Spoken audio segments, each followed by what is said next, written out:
Hello, I'm Maya and you're watching my weekly vlog number 5. See, next week I'll have to use the other hand, use both hands, and that's going to be awkward. But we'll see what happens.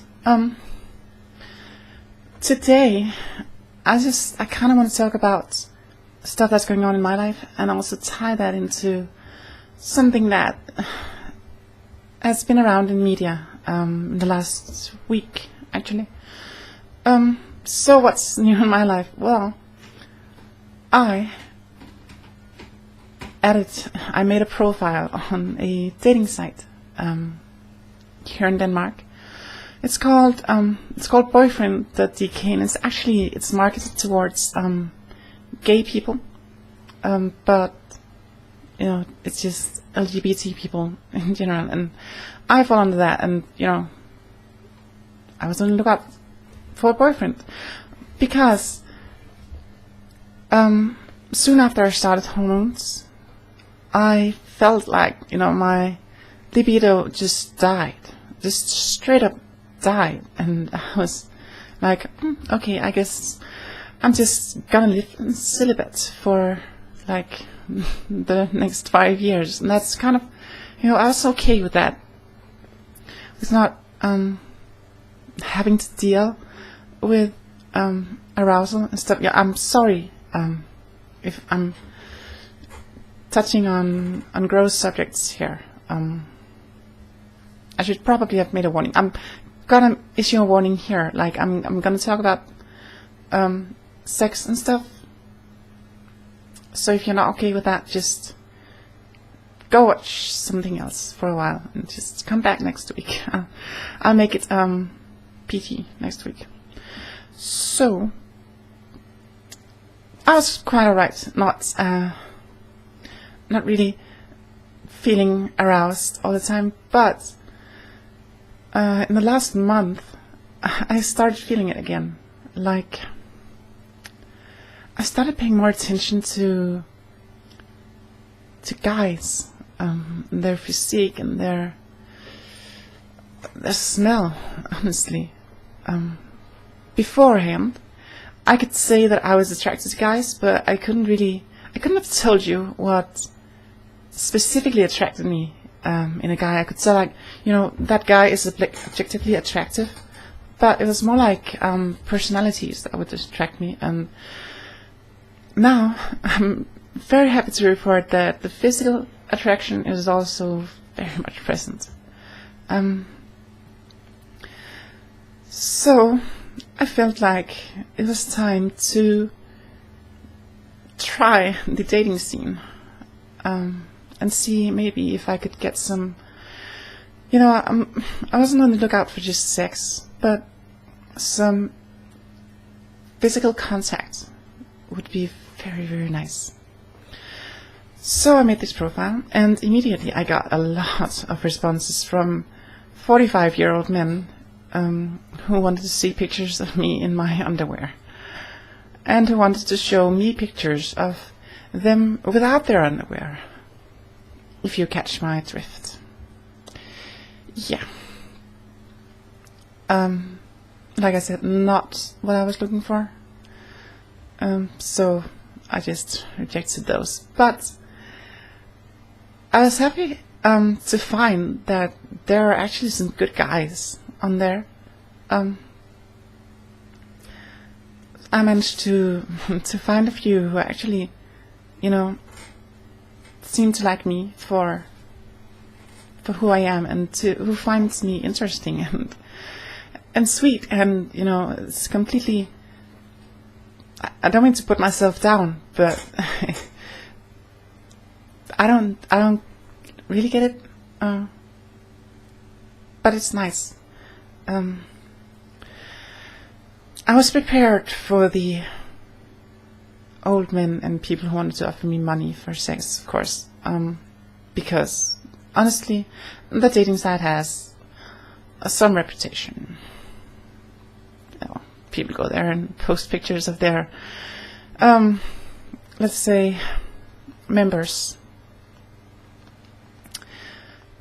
and that's what it's about. So I was prepared. I wasn't prepared to find good guys, actually. So that's been really great. But it did make me very consciously aware of the fact that trans people are often viewed as objects, like fetish objects, rather than, you know, actual people. With so many people who just wanted my body and who wasn't interested in me. And, you know, I know that there are a lot of guys who just are interested in women in general, and see them as objects. But it's weird having that on yourself and knowing that it's because I'm transgender that people are writing me. It doesn't feel good, honestly. And sadly, this brings me to the other point I wanted to make, because I saw, well, people were posting on Facebook a link to this video from America's Got Talent, with this nice old man, this nice 84-year-old man, goes up on stage and sings a funny song about a girl he met, and it turns out that she has a penis, and everybody laughs. I'm just sitting there thinking, like, really? Is this still funny?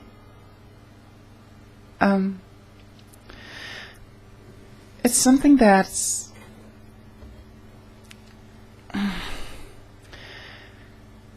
I don't really know how to say it. It's people, other people. Not all other people, but some people view transgender people as fetish objects. Other people view transgender people as the butt end of a joke, like chicks with dicks. That's a running thing, right? It's a thing to be ridiculed. It's always like, you see it in movies too, like people talking about they went to Asia and they hooked up with girls, and oh, you know, John's girl turned out to have a penis. Oh, how we all laughed at him. And I see, you know, I get that it's funny for people who aren't in it, who don't deal with this every day in their personal life, who aren't afraid to go out because they fear that people will find out that they have a penis, who are afraid to, you know, meet people and go dating because they know that people can have really, really strong and violent reactions to the fact that you have a penis they feel lied to. And in fact, you know, just last month, 4 transgender women of color were murdered in America. And meanwhile, people are sitting in the couches laughing at this sweet old man singing a song about how there's something wrong with this girl having a penis.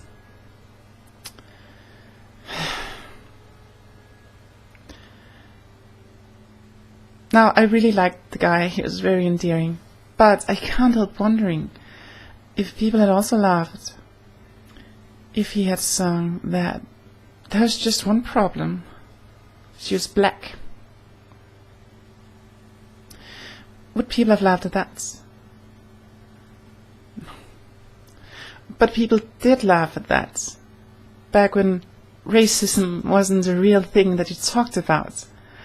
Back when, you know, it was okay to laugh at black people. Black people were stupid, black people were just, you know, used for entertainment. Black people were just objects. They weren't people so much as they were objects. And transgender people kind of fill that role now, where we're not seen as people. We're seen more as objects. And I think that's a shame. Here's the thing though, people are really upset about this, understandably, mostly trans people and LGBT people, of course. Other people didn't seem to care, and they were like, lighten up. It's not so bad, it's just a song. Jesus Christ, that's some fun. And here's the thing, if you're not transgendered, you don't get to decide what is transphobic and what is not transphobic. If you're not homosexual, you don't get to decide what's homophobic and what's not homophobic. If you're not, if you're not black, you don't get to decide what's racist towards black people and what's not racist towards black people. If I am offended, and if I feel that this song is transphobic, then it probably is. Now personally, I'm not that offended by it. I thought it was cute. But I understand that there's a problem here, that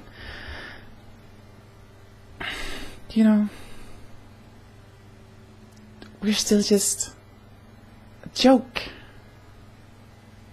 And that sucks, and we don't need that in our lives right now. Transgender people are already fighting an uphill battle, and people making fun of it and making light of it, it's not conducive towards actually getting respect from other people. And I can't help but imagine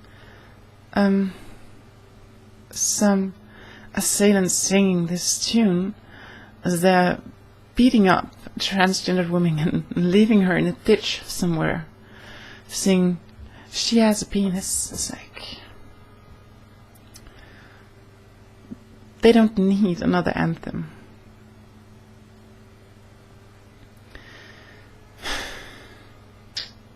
Sorry that took a dark turn.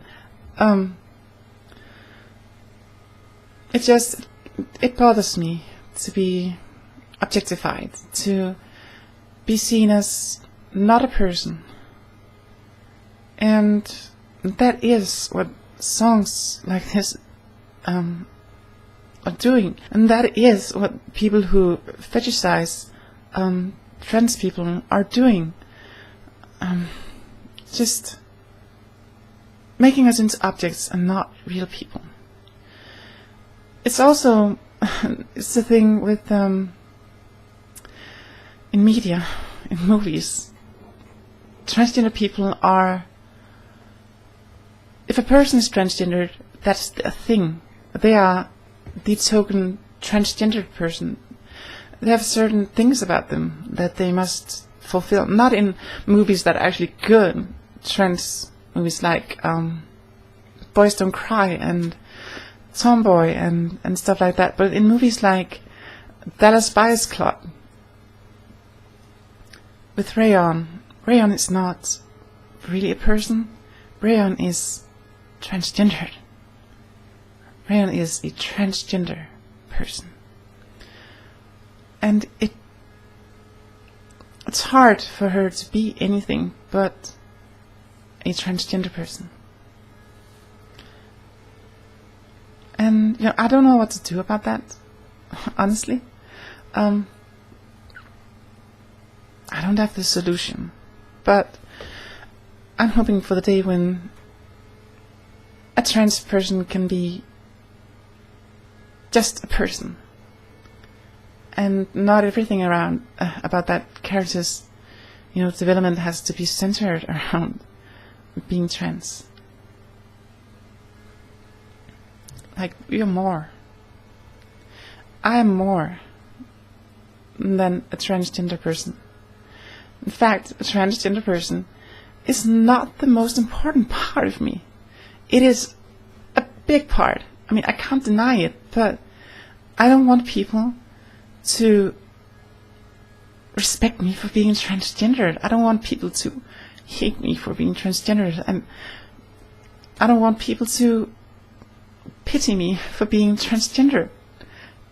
I want people to treat me like any other person, not as the word transgender. And that's why I think it's important that, the problem is that a lot of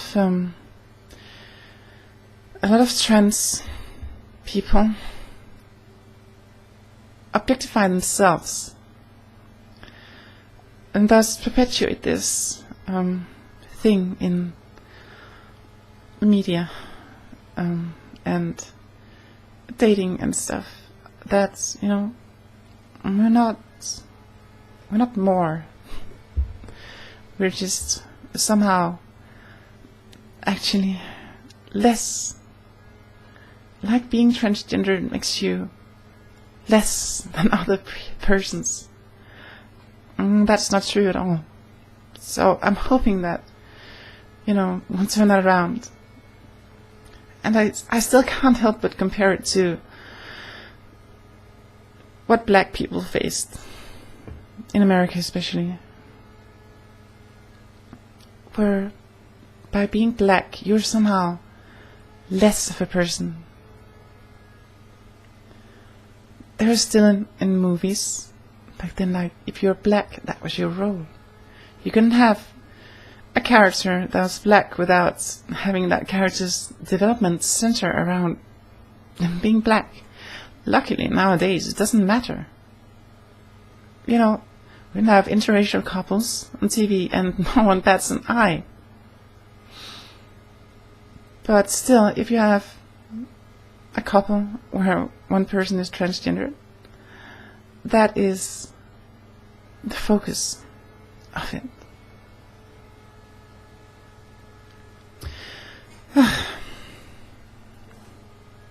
Anyway, I'm happy to have met people who don't treat me as an object, but actually seem to care for me as a person, and who compliment me for not for being transgender, but for the other things that I do. It's really nice. But of course, it's also nice being complimented on my looks and my voice. I'm sorry, by the way, today my voice is really terrible because I was out drinking yesterday, and yeah, I'm feeling it.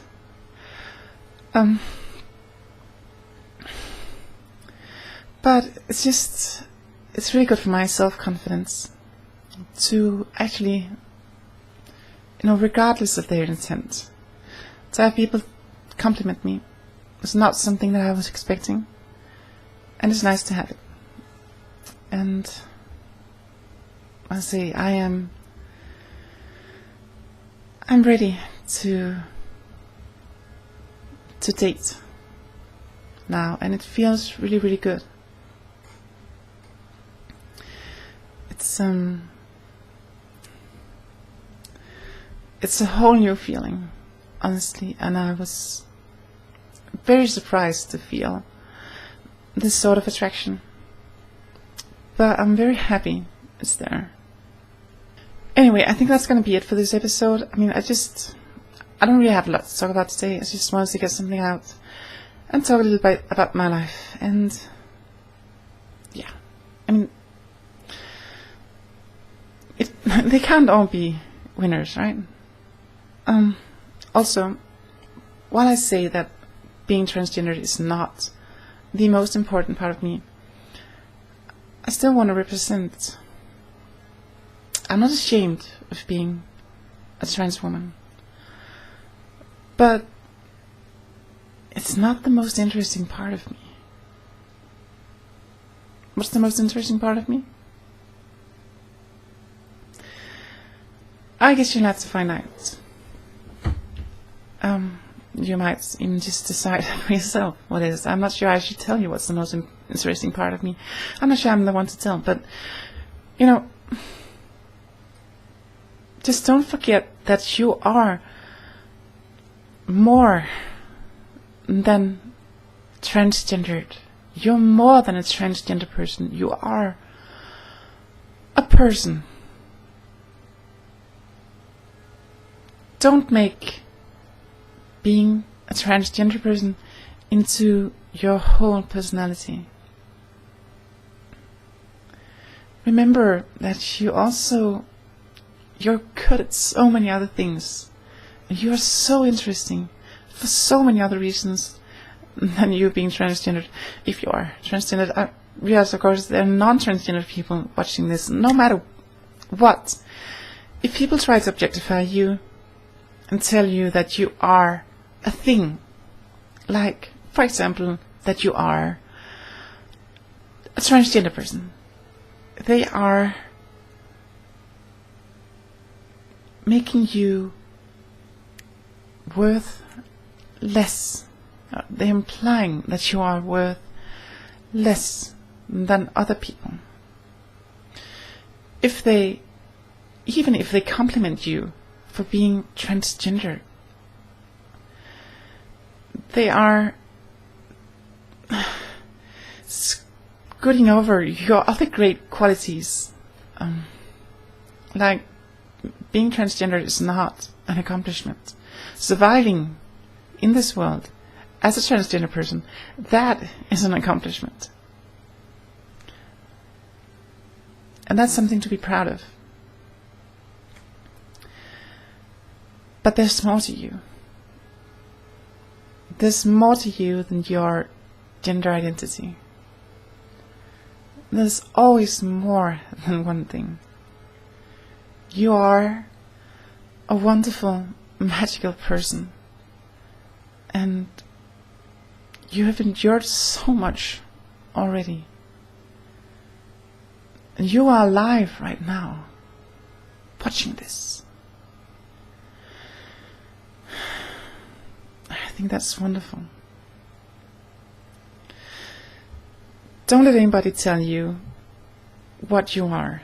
Don't let anybody try to own you. Don't let anybody decide who you are. Because they don't know you as well as you do. The only person who can know who and what you truly are is you. And I, for one, am looking forward to seeing who you are.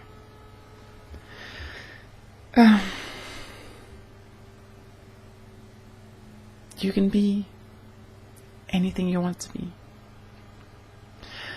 Except maybe if you're white, and then it's going to be hard for you to be black.